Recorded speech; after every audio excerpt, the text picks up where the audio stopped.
সকল ক্রাফট ও আর্ট প্রেমীদের জানাই দি ক্রাফট লাভার ইউটিউব চ্যানেলে অনেক অনেক স্বাগত। আজকের এই রাবার ব্যান্ডে যে কাপড়ের ফুলগুলি ব্যবহার করেছি তা বানাতে এই রকম রাউন্ড শেপের কয়েকটি কাপড়ের টুকরো নিয়েছি। এবারে প্রতিটি কাপড়ের টুকরোকে এইভাবে ভাঁজ করে নিচ্ছি। এখানে আমি একটা ফুল বানানোর জন্য 6 পিস হলুদ রঙের কাপড় এবং 6 পিস লাল রঙের কাপড় নিয়েছি। এবারে দেখো, প্রথমে হলুদ রঙের কাপড়টাতে এই রকম নিচের দিক দিয়ে সূচটাকে বের করব। তারপরে দেখো এইভাবে সুতোর একটা প্যাঁচ দিয়ে দেব যাতে সুতোটা না খুলে আসে। এখানে আমি লাল রঙের সুতোর ব্যবহার করছি যাতে তোমরা বুঝতে পারো ভালোভাবে, না হলে তোমরা যেই কালারের কাপড় ব্যবহার করবে সেই কালারেরই সুতো নেবে। এখানে আমি পুরোটাতেই রান সেলাই দেব। আর একটা জিনিস খেয়াল রাখবে, কাপড়টার সেলাইয়ের শুরুতে নিচের দিক দিয়েই সূচটাকে গাঁথবে এবং আবার শেষ প্রান্তে নিচের দিক দিয়েই সূচটাকে বের করবে। আর কাপড়ের দুই প্রান্তে সেলাইটা একটু ধার পর্যন্ত করবে, এতে পাপড়ির সাইজগুলো খুব ভালো আসে। একই রকমভাবে দেখো, অন্য একটা কাপড়ের পিস নিয়ে প্রথমে শুরুটা দেখো নিচ দিয়েই করলাম এবং শেষে সূচটাকে আবার নিচ দিয়েই বের করব। এই ভিডিওটা আমাকে সঙ্গীতা নামে একজন বানাতে বলেছিল, যদিও বা সে আমার শর্টসের ভিডিওয় কমেন্টটা করেছিল। যদি সঙ্গীতা তুমি এই ভিডিওটা দেখে থাকো তাহলে জানিও তোমার কেমন লাগলো। তুমি এই টাইপেরই রাবার ব্যান্ড দেখতে চেয়েছিলে না অন্য টাইপের। একই রকমভাবে বাকি কাপড়ের পিসগুলিও করে নিচ্ছি। এবারে সমস্ত পিসগুলিকে টেনে এক জায়গায় নিয়ে আসবো।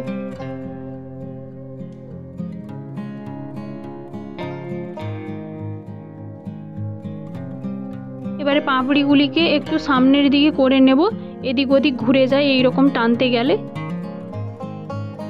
তারপরে দেখো, সুতোটাকে যতটা টানা যায় সেইভাবে টান টান করে এইভাবে শেষ মাথায় একটা সুতোর প্যাঁচ দিয়ে দিচ্ছি। তারপরে এই রকম শেষ প্রান্তের দুটো পাপড়িকে সেলাই করে দেব একসাথে।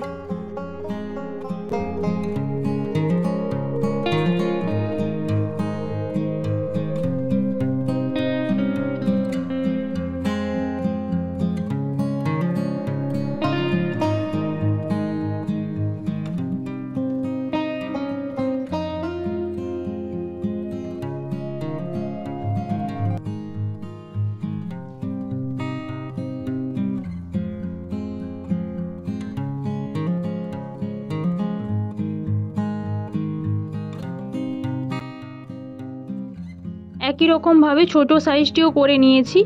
এবারে দেখো, ছোট সাইজের এক্সট্রা যে সুতোটা সেটা আর কেটে বাদ দেইনি, সেটা এইভাবে বড় ফুলটার ওপরে বসিয়ে এই রকম দুটোকে একটু সেলাই করে নিচ্ছি। এই জায়গাটাই তোমরা পাপড়িগুলো যদি এদিক ওদিক হয়ে যায় ঠিকঠাক জায়গায় প্লেস করে সেলাইটা করবে, তাহলে আর ওপরের ফুলটা সরে যাবে না।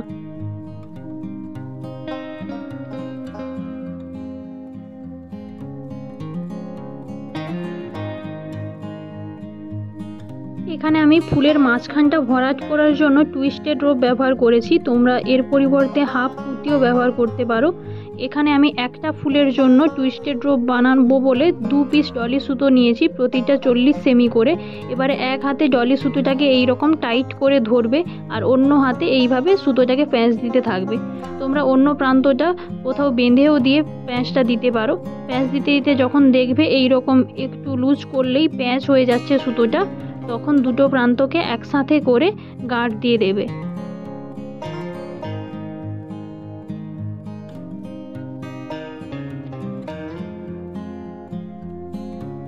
এবারে যে প্রান্তটায় গাঁট ছিল না সেই প্রান্তটাকে হাতে এইভাবে একটু গোল গোল পেঁচিয়ে নেব।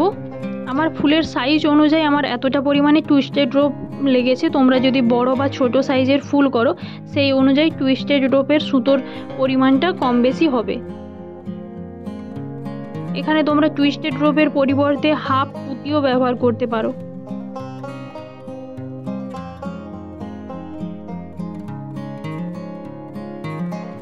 এবারে একটা রাবার ব্যান্ড নিয়েছি এবং 3 পিস জুটের দড়ি নিয়েছি, প্রতিটা 20 সেমি করে নেবে। এবারে সমস্ত দড়িগুলিকে রাবার ব্যান্ডের ভেতর দিয়ে এইভাবে গলিয়ে ডবল করে নিচ্ছি এবং ওপরের প্রান্তে এইরকম পজিশনে সুতো দিয়ে একটু বেঁধে নিচ্ছি। এই জায়গাটা একটু টাইট করে বাঁধবে যাতে দড়িগুলো না সরে আসে।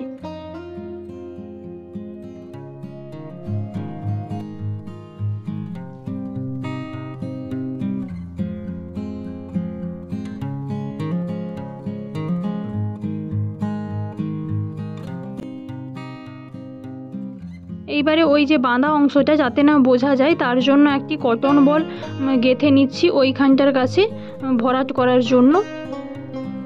এরপরে পরবর্তী স্টেপগুলো করার আগে এই রাবার ব্যান্ডটার ওপরে কিছু একটা ভারী জিনিস চাপিয়ে দিও, তাহলে পরবর্তী কাজগুলো করতে সুবিধা হবে। এবারে আমি হাতে কিছুটা পরিমাণে ফেভিকল নিয়েছি, তোমরা এর জায়গায় ফেব্রিক গ্লুও নিতে পারো। এবার ফেভিকলটা দিয়ে আমি জুটের যে দড়িগুলি ছিল সেগুলি মসৃণ করে নিচ্ছি। এখানে আমি কয়েকটি দড়ি একটু ছোট করে দিয়েছিলাম, তোমরা একটু আইডিয়া করে ছোট বড় করে নিও, সবগুলো সমান মাপের রেখো না, তাহলে দেখতে ভালো লাগবে না। এখানে ফুলগুলির পেছন দিকে প্রথমে জুটের দড়িটাকে আটকে নিয়েছি, তারপরে ফুলের মাঝখানটাতে যে কালারের ফুলটা ছিল সেই কালারেরই একটি গোল করে কাপড় কেটে নিয়ে পেছন দিকটাই লাগিয়ে নিয়েছি, যাতে ফুলটা ঘুরে গেলেও দেখতে না খারাপ লাগে। আর এক্সট্রা দড়িগুলোতে কিছু কটন বল, উডেন বিডস এবং কড়ি লাগিয়ে নিয়েছি। যদি তোমাদের এই ভিডিওটি ভালো লেগে থাকে তাহলে প্লিজ লাইক করো এবং তোমাদের মতো গয়না প্রেমীদের সাথে শেয়ার করো। ধন্যবাদ ভিডিওটি দেখার জন্য।